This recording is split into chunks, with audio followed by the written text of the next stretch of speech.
Hi உறவுகளே, அனைவருக்கும் வணக்கம் உறவுகளே. நான் உங்கள் பியூட்டிஷியன் தமிழ். இன்னைக்கு என்ன வீடியோ பார்க்க போறீங்கன்னா, நேற்று சாப்பாடு தட்டை கையில் வச்சுட்டு ஒரு வீடியோ போட்டிருப்பேன்.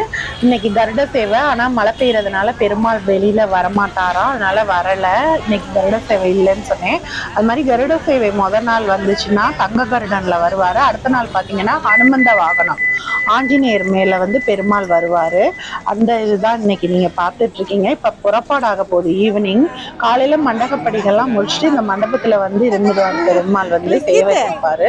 அதுக்கு தரிசனம். அதுக்கப்புறம் பாத்தீங்கன்னா கிளம்பி வருவோம் அனுமந்த வாகனத்துல புறப்பாடாகும். இங்க பாருங்க, அங்க போனப்ப பாத்தீங்கன்னா நிக்கித்துவேல் வந்து ஒரு பாப்பா கூட பாருங்க, ரொம்ப ரெண்டும் ரொம்ப விளையாண்டுச்சுங்க, ரொம்ப நல்லா என்ஜாய் பண்ணாங்க. சின்ன குழந்தைங்கனாலே அழகு தானே, பாருங்க ரெண்டு பேரும் பாருங்களேன்.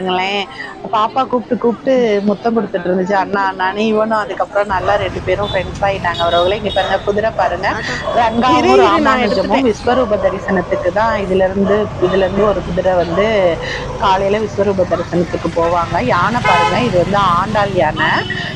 யானை பாகனை பாருங்க, ஆண்டாள் யானை பாகன். இங்க பாருங்க, வினித்துள்ளிக்கிட்டும் லக்ஷ்மி, பிரேமி என்கிற லக்ஷ்மி, இது ஆண்டாளோட தோழி. அந்த யானையை பாக்குறதுக்கு போனாங்க. யானையெல்லாம் வந்துருந்துச்சு உறவுகளே. பெருமாளை நீங்களும் தரிசனம் பண்ணிக்கணுங்கிறதுக்காக தான் இந்த வீடியோ போடுறேன் நான்.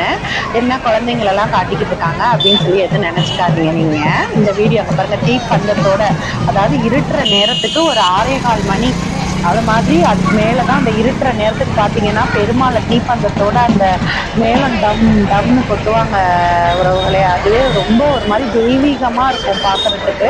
பெருமாள் வராரு பாருங்க. இந்த இடத்தோட பேர் என்னன்னா ராயர் தூக்கு, ஸ்ரீரங்கத்துல இருக்கு. இது ஸ்ரீரங்கத்துல இருக்கவங்க எல்லாருக்குமே தெரியும். ரெகுலரா இந்த மாதிரி தை மாதம் வந்து பூபதி திருநாள் அப்படின்னு சொல்லி வரிசையா பெருமாளோட புறப்பாடு இருக்கும். இது வந்து கருட சேவைக்கு அடுத்த நாள் ஹனுமந்த வாகனத்துல வராரு பாருங்க. தீப்பந்தத்தோட பெருமாள் வந்து ஹனுமந்த வாகனத்து மேல வந்து பெருமாள் உட்கார்ந்துருக்காரு. ஒரு தோப்புங்க, அது தோப்புக்குள்ள இருந்து வராரு. ரொம்ப கூட்டம் உறவுகளே. இந்த தகவல் பிடிச்சிருந்தா லைக் பண்ணி ஷேர் பண்ணி நம்ம சேனலை கமெண்ட் பண்ணுங்க. நன்றி, வணக்கம் உறவுகளே.